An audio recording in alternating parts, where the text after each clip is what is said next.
Olá, meus irmãos, minhas irmãs, mais uma vez aqui estamos para poder levar a vocês mais um pouco de conhecimento, mais um pouco de luz nessa nossa seara, nesse nosso trabalho.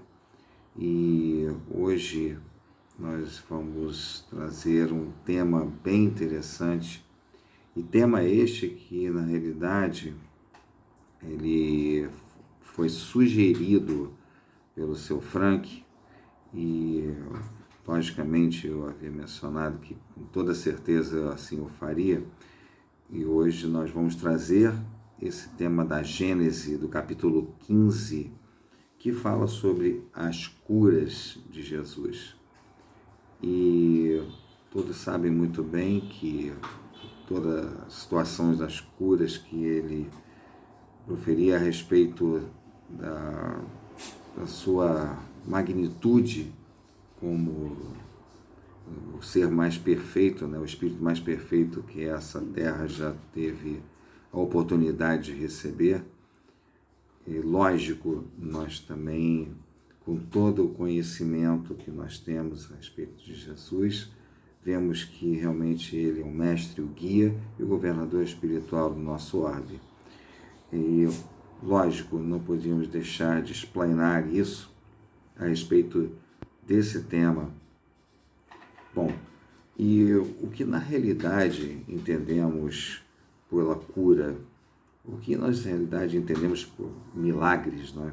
O que muitas vezes, muitas pessoas atribuem milagres. Bom, o que na verdade nós temos que passar, que é uma coisa sensata, e realmente é uma, vamos dizer assim, uma junção que eu posso deixar aqui bem assertiva para todos vocês, é que essa cura, ela é exatamente como eu já disse, a junção entre o mérito, ou seja, o merecer, ou logicamente o fazer por onde merecer, não é? Porque na realidade, veja, porque na realidade nós vamos atribuir porque fulano faz sempre o bem, porque fulano vai, o Beltrano, ele está sempre com a situação de poder chegar a esse patamar, de fazer o bem, de praticar a caridade, de poder seguir pelo amor ao próximo. Isso, na realidade, é adquirir mérito. Não é?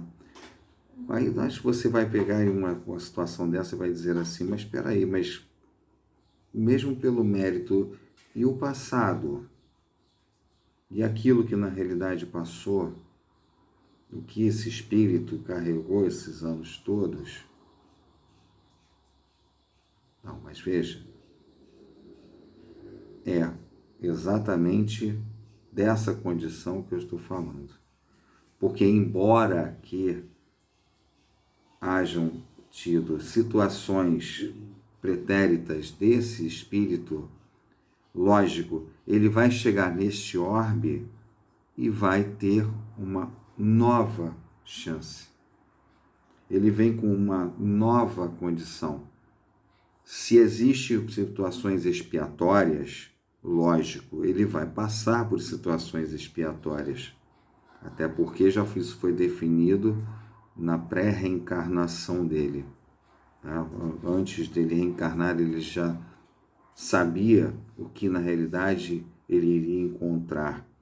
E, lógico, independentemente disso, esse espírito está em progresso.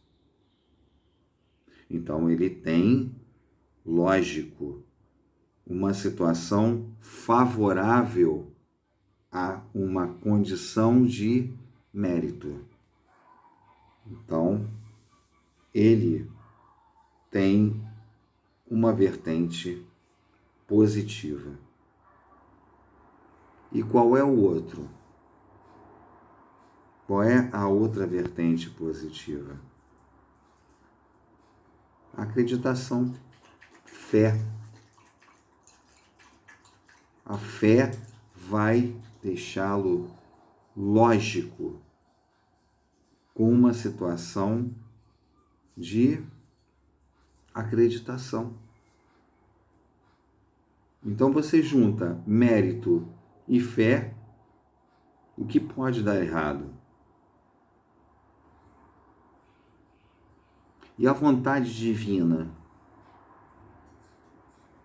É claro, você junta tudo, como diz hoje em dia, né? Os jovens de hoje em dia deu match, né? Por quê? Porque na realidade essa junção dá super certo. E é isso que favorece uma possibilidade enorme de cura. Nós vamos ler alguns trechos da Gênese, e nós vamos entender esse detalhe dessas condições. Eu vou pegar aqui, logicamente, a mulher que tinha a perda de sangue, que toca na túnica de Jesus.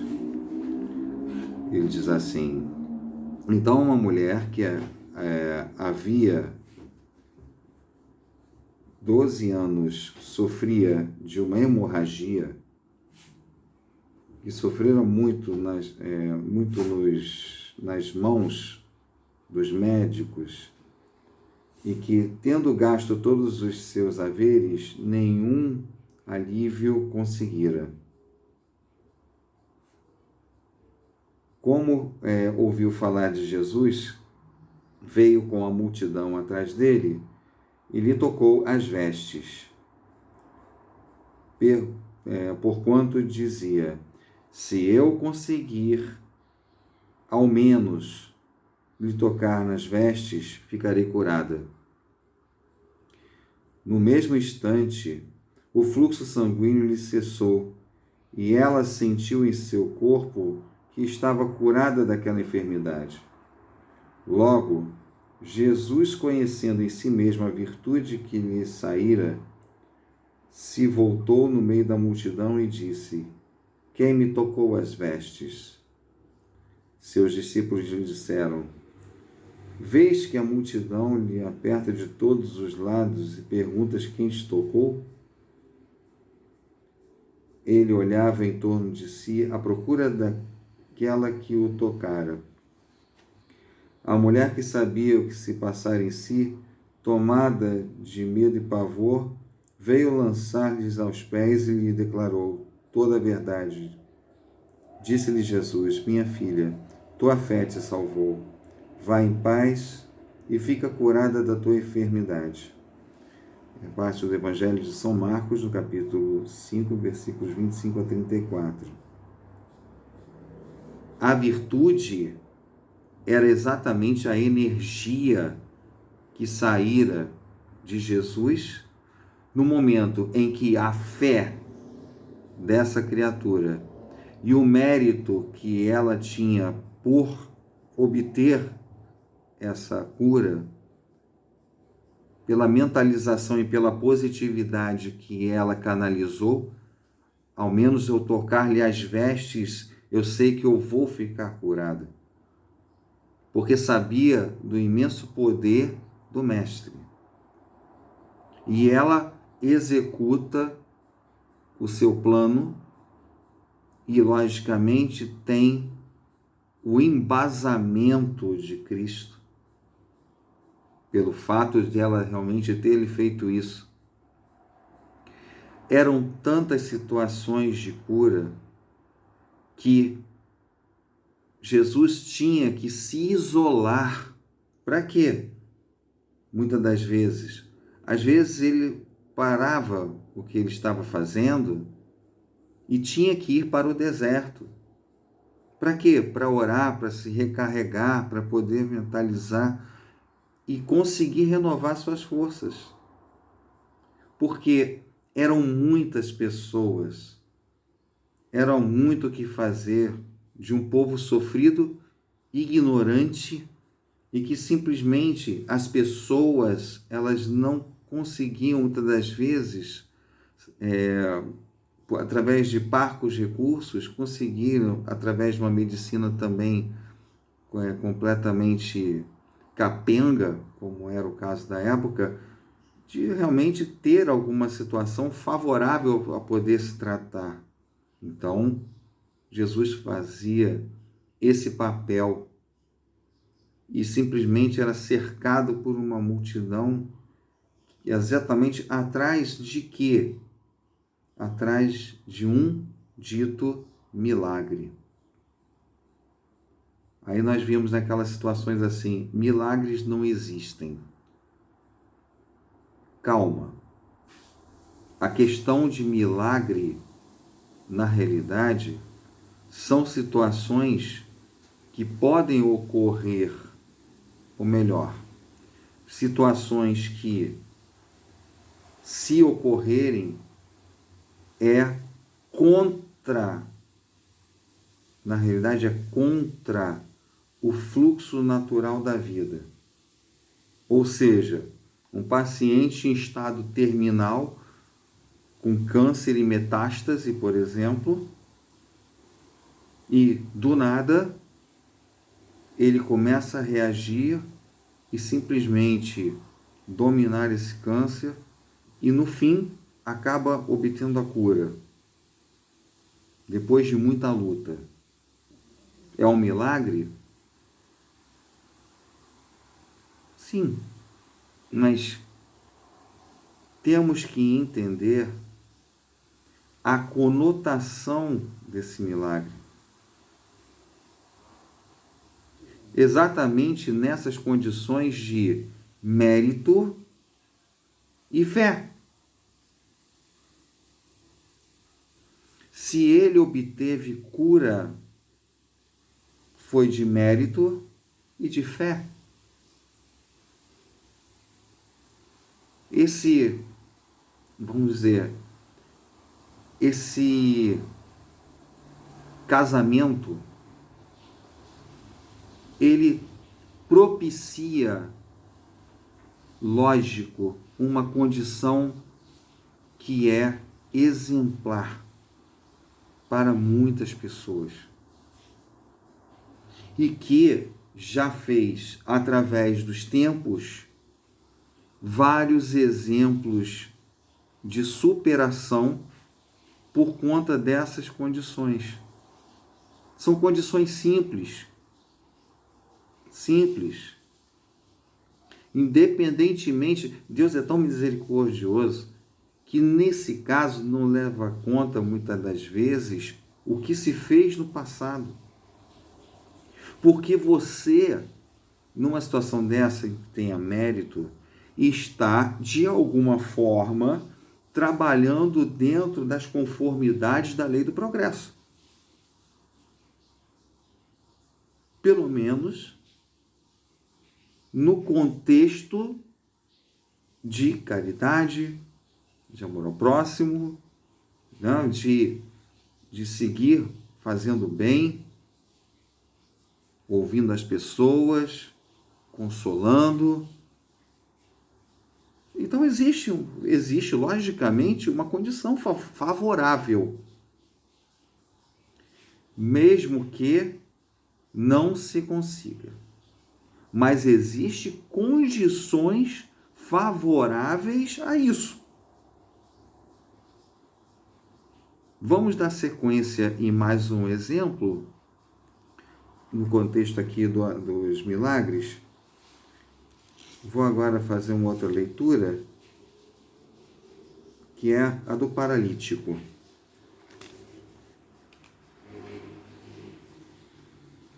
Tendo subido para uma barca, Jesus atravessou o lago e veio à sua cidade, Cafarnaum, como lhe apresentassem um paralítico, deitado em seu leito.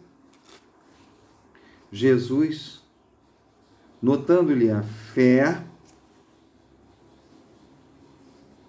é isso que eu quero falar. Jesus, notando-lhe a fé, disse ao paralítico: meu filho, tem confiança, perdoados lhe são os seus pecados.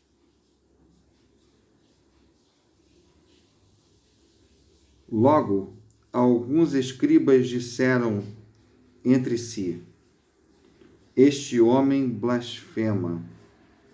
Jesus, tendo percebido o que eles pensavam, perguntando-lhes: por que alimentais maus pensamentos em vossos corações? Pois que é mais fácil dizer: teus pecados lhe são perdoados, ou dizer: levanta-te e anda. Ora, para que saibais que o Filho do Homem tem na terra o poder de remitir os pecados, levanta-te, disse então ao paralítico, toma o teu leito e vai para a tua casa.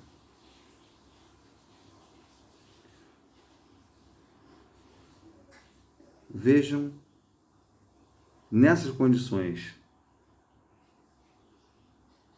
que Jesus menciona para os escribas, que eram, logicamente, os doutores da lei, o que é mais fácil dizer? Levanta-te e anda, ou redimir os teus pecados? Porque eles toda hora duvidavam de Jesus. Fariseus, escribas, eles duvidavam e não queriam que Jesus lhes, logicamente, colocasse empecilhos no caminho. Só que Jesus continuou a sua peregrinação. Jesus continuou a fazer o bem. Jesus continuou a prosseguir naquilo que ele, por si só, junto a Deus, havia determinado como missão. Ele tinha uma missão a cumprir. E a cada passo do Mestre foi exatamente nesse sentido. Mandou que o paralítico se levantasse e ele foi embora para casa com sua cama, com seu leito. Agora não mais. Não mais para permanecer nele. Então ele falou assim: meu filho, tens fé. A tua fé te salvou. Não é o caso? E o caso daquela criança cega também, que Jesus cospe no chão, na areia, faz um cataplasma misturando na areia, esfrega no olho da criança e a criança volta a enxergar. Logicamente, como até a criança mesmo, é uma condição que também foi uma condição expiatória. As pessoas, lógico, têm situações em que voltam à vida, reencarnam, com limitações. Com limitações. Mas quantos e quantos já não superaram essas limitações? Através da sua acreditação, da sua fé. Quantos e quantos nós já vimos que superaram esses momentos? Muitos.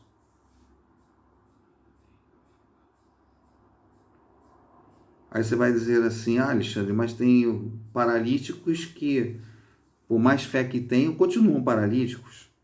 Sim, compreendo. Mas existem dois tipos. Aqueles que estão na cadeira de rodas, que simplesmente se veem completamente limitados na vida, dizem que a sua vida acabou. E aqueles que, mesmo na cadeira de rodas, fazem de tudo possível. Dançam, jogam basquete, saem, se divertem, como uma pessoa absolutamente normal.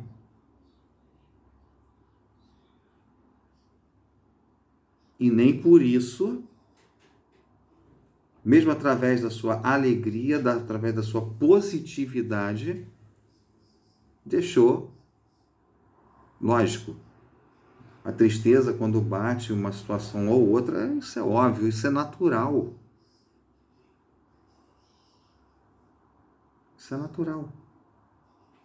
Você pode estar, eu já falei aqui, inclusive já disse a vocês, você está bem num dia, maravilhoso, o dia está tudo bem, tudo ótimo, e no outro dia você está péssimo. Mas é do ser humano. Nós precisamos estar vigilantes.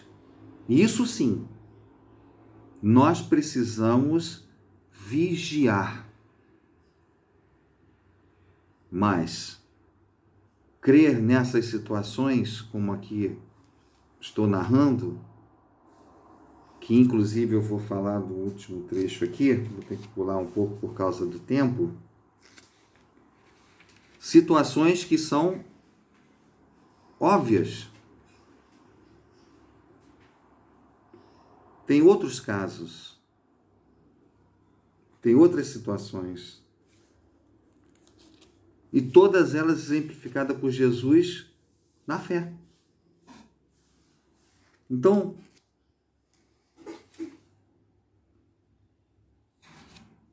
essas curas numerosas que Jesus colocava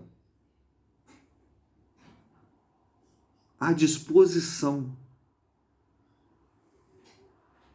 para as pessoas. É uma situação que qualquer um, segundo ele, qualquer um pode fazer, bastando ter a fé de um grão de mostarda, conforme ele próprio exemplificou na Bíblia.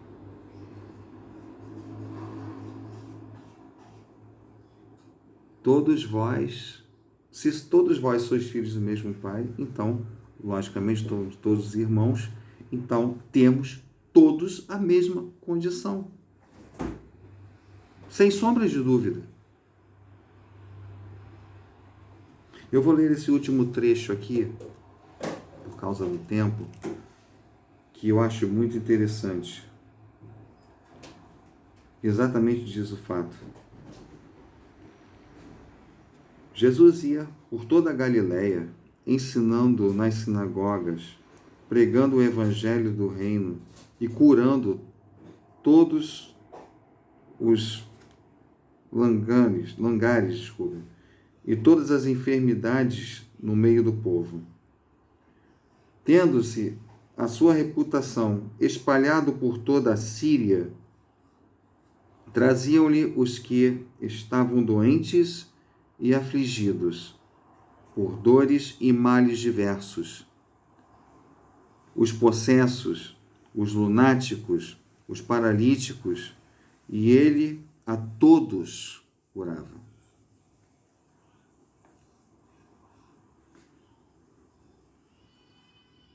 Acompanhava a grande multidão do povo da Galileia, de Decápolis, de Jerusalém, da Judéia e de além Jordão. São Marcos capítulo 4, versículos 23 a 25. De todos os fatos que dão testemunho do poder de Jesus, os mais numerosos são, não há o que contestar, as curas. Queria ele provar dessa forma que o verdadeiro poder é o daquele que faz o bem, que o seu objetivo era ser útil e não satisfazer curiosidades dos indiferentes por meio de coisas extraordinárias. Aliviando os sofrimentos, prendia a si as criaturas pelo coração e fazia prosélitos mais numerosos e sinceros do que se apenas os maravilhasse com espetáculos para os olhos. Daquele modo, fazia-se amado, ao passo que, se limitasse a produzir surpreendentes fatos materiais, conforme os fariseus reclamavam, a maioria das pessoas não teria o visto.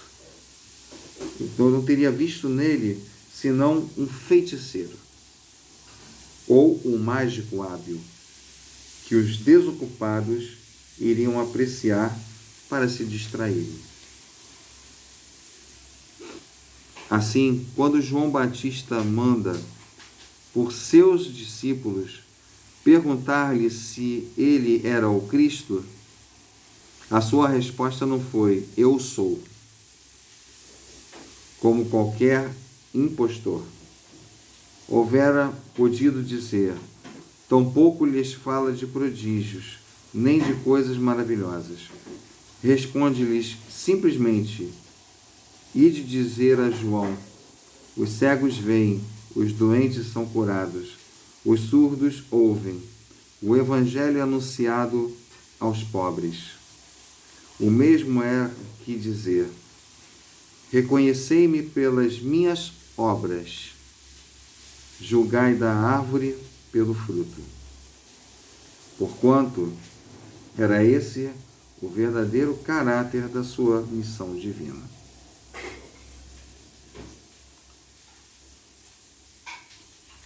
Qual era o objetivo? Qual era o real objetivo de Jesus conduzir tantas curas nessas condições? Em que objetivo nós poderíamos dizer hoje, sensatamente,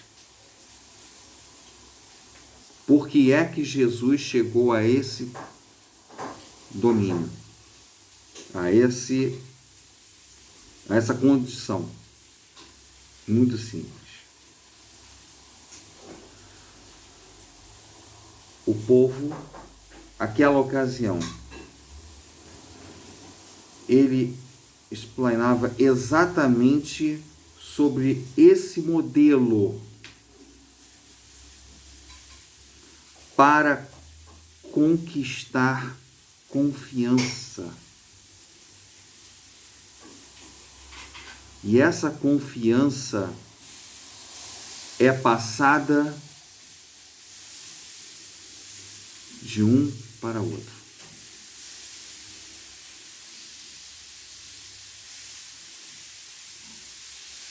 Ele chega, começa todo um trabalho, logicamente sozinho não poderia. Então ele pega 12 homens, e todos eles médios de efeitos físicos, que são os apóstolos, e saem tanto a divulgar o evangelho quanto a fazer as curas. Para que, como já disse, colocasse nas mãos dessas pessoas a esperança que eles aguardavam da vida do Messias. A resposta, essa é a resposta do mais alto às expectativas das pessoas que aguardavam, sim, alguém que estava vindo para poder começar a mudança.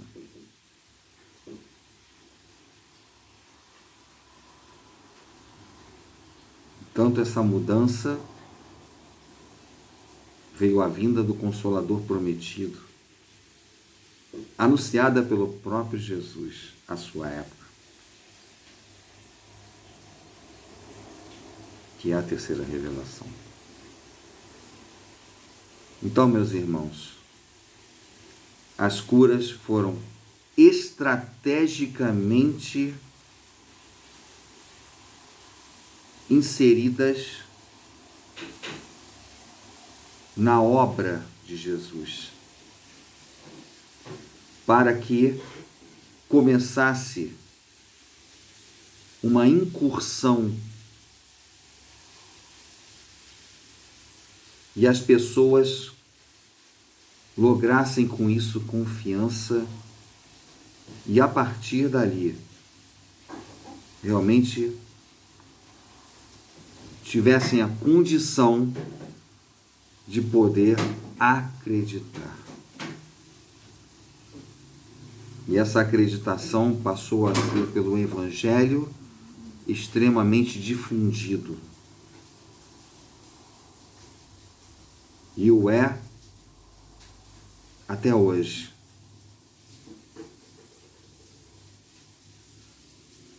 E as curas que hoje ainda refletem nesse orbe são muitas curas. Muitas pessoas que na sua fé e acreditação e no seu mérito fazem desse dueto uma condição perfeita para que consigam virar qualquer jogo. Que a época do Cristo precisou ser totalmente moldado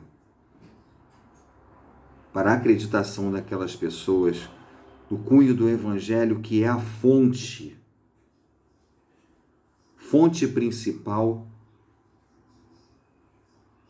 para que haja nas pessoas e continue sempre acesa a chama da vida, do amor ao próximo.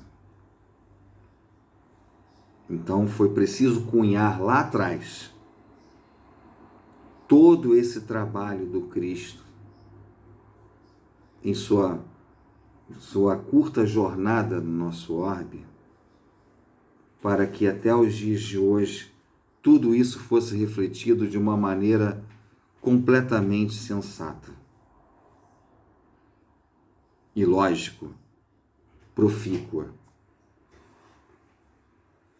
Porque vemos hoje, independentemente da medicina, pessoas que simplesmente deram a volta por cima. A medicina ajuda muito, evoluiu consideravelmente.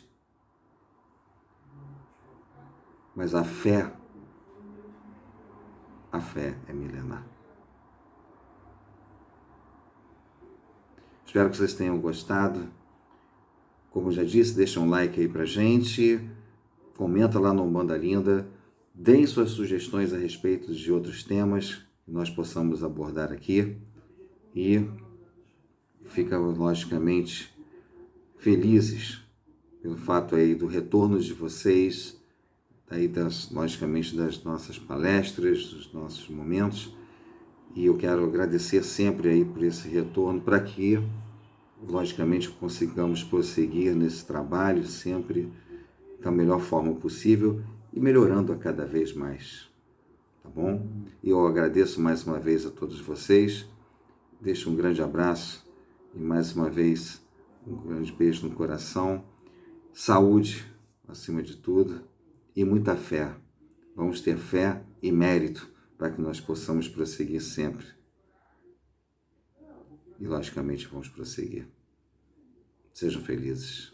Um grande beijo.